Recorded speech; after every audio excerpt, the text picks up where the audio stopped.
and I'm very thrilled to be able to introduce you all to Zayed Rafin. He is a psychiatrist at a state prison in San Diego. He has seen more than 15,000 patients in his practice, and we are going to have a wonderful discussion about your career and how you do what you do. So Zayed, I think what everyone wants to know first is, why did you want to work in a prison? Well, I didn't think I'd end up in prison after Stanford.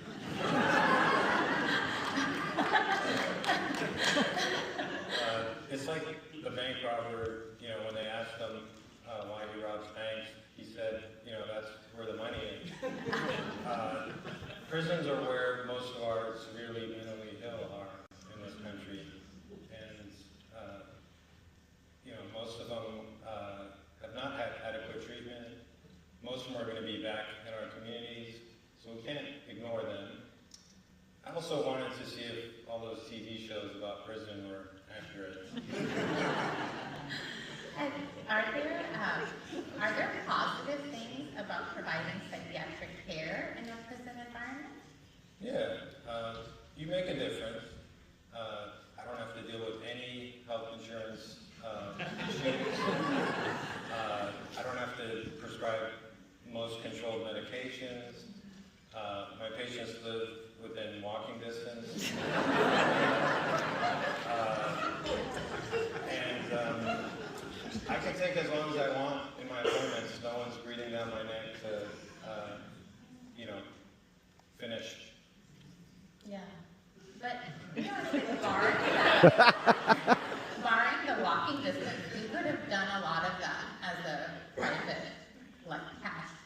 I'm not your doctor, but I think as a private, like, cash pay psychiatrist, right? So why didn't you just hang up a shingle and go into private practice? Well, then I wouldn't have been interesting enough to be on this panel.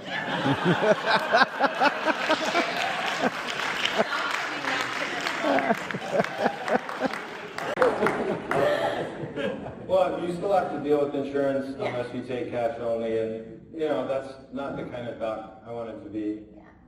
The prison, it has good benefits and a pension, which is, you know, kind of unheard of nowadays. So that gives me comfort. It's rare that the work you want to do is actually also where you're going to get the good pay and the benefits. So I'm really happy that you found that. For once, those incentives are actually aligned in our society. So I would love for you to tell us about some of the strains of your work. I don't think anyone can really imagine what you go through. Most of the clients, most of the inmates have had, you know, traumatic and impoverished childhoods, and they've seen quite a bit of struggle. Their crimes can be shocking. Most of them have severe drug abuse issues. I turned my head and a patient of mine drank the hand sanitizer off my desk. There have been ones who snorted toothpaste powder or coffee crystals. I had a patient who could dislocate his jaw to get sent to an outside hospital to get pain medications. They can be quite violent. One of my patients had his ear clean bitten off in a fight. Do you fear for your personal safety when you go to work? Yeah, but it actually is pretty safe. There are guards around. I mean, they are free range. I thought they would be in cells when I first started working there, but yeah. I'm in the midst of them. Yeah. Yeah, I mean, I've been threatened. I've had like a carton thrown at me, but mostly they're aggressive toward each other or custody, not us mental healthcare staff. Yeah. And a few years ago, you discovered a hobby, and that's what we're going to focus on today. So tell us about the hobby that you found that has brought you a lot of joy in the last few years. I discovered improv 5 years ago, and I I'd never even seen improv before, and a friend said, hey, let's take a beginner's class, and I kind of chickened out. I was like, I can't be on a stage making people laugh.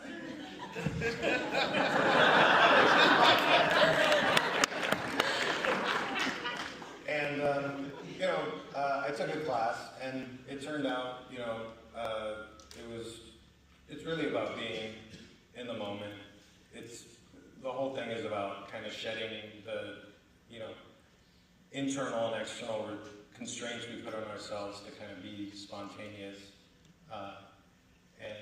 You get to lean into all sides of yourself. And I learned recently that some people in my freshman dorm were actually involved in improv. And I regret that they didn't tell me about it, although I would have chickened out at that time. Matt Merrill, who was our tree. I think he's here right Is now. he? Yeah. Maddie? Woo!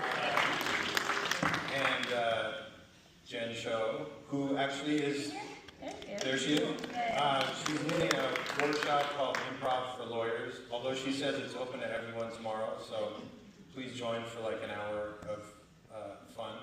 And they were all influenced by this lady named Patricia Madsen, who taught here for a few decades. And she wrote this book called Improv Wisdom. I would recommend it to anyone, even if you never do improv. And you have really made quite a commitment to this. Zide has been doing this for almost 5 years. Weekly practices, 2 shows a month. This is a lot of time that you've put into it. Have you seen similarities between improv and psychiatry and ways in which they complement each other?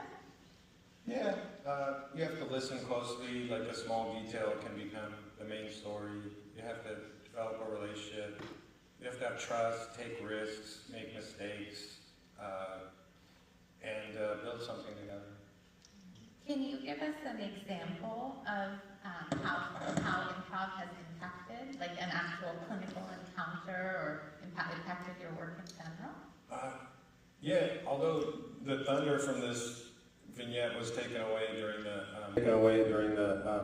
the micro lectures, because the lady did, the professor did the same exercise that I was just going to talk about. You know, the 1, 2, 3. Okay, so I had a patient with major depression, which is a great way to start a joke. And, he was on medication and had therapy, and, those were incompletely, beneficial. Despite the billions in advertising they tell you about psych meds, they're still limited. Anyway, he was locked in kind of a constrained way of thinking, pessimistically, repetitively, and what I did was an exercise called one sentence at a time story. So he'd say a sentence, any sentence, and I'd say a sentence, and we'd alternate, not having time to really think about it, so you can't, censor yourself. And so it'd start off with, like, he'd say, hey, Danny went to the supermarket, and I'd say, Danny bought some radishes and a lottery ticket, and he'd say he won the lotto, and so we'd go on and on. It'd end up at a place where, like, it would be like our teriyaki flavored antlers were roasting over an open fire. And what happened by doing that for like 5 minutes in each session was, like, there was a change in, there was a visceral change that he had. So that tunnel vision of depression, I think, started to be somewhat alleviated. And I found that to be remarkably useful. And that's definitely not a tool that they taught you in medical school. No. So I know that you journal, you exercise, you socialize with your friends, you do all these things for your personal care, for your own mental health.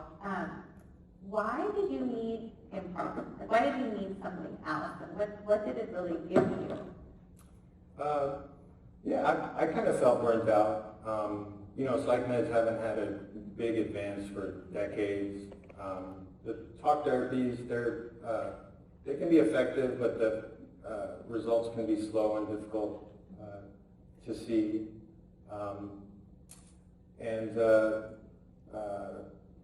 You know, I had family in Afghanistan who were in constant danger over the years. I have OCD, which can flare. In a way, I can be in my own prison. And so, you know, I didn't want to leave my work. It's still interesting, and I like the pension and the benefits. But, you know, there's like that saying about, you know, not going to new places, but having new eyes. You know, improv taught me to think outside the box, like feel outside the box and release my need for control outside the box. You know, I was kind of uptight trying to find formulas of words and medications to, you know, get right with patients. And, you know, I just become too uptight. And improv kind of loosened that a bit. And it helped me connect in ways I didn't really think were possible before. Thank you so much for sharing, Sai. I find it really inspiring that at a mid-career point, you found something new that you tried out wholeheartedly, and that you found what was positive, and it was a challenge for you with your OCD. It wasn't a natural thing for you to try, but you stuck with it and you tried it, and I really appreciate you coming and sharing your story with all of us. Thank you.